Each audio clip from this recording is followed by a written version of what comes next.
对着我。对啊。这样看我是在不要乱晃哦，不要乱晃。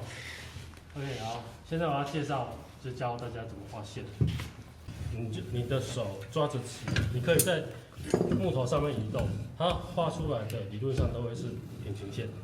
然后你要确定哦，垂直，请你先画一条线，先画到这边就好。好，大家去先做这件事情。OK， 好 ，OK 吗？OK 吗？好了。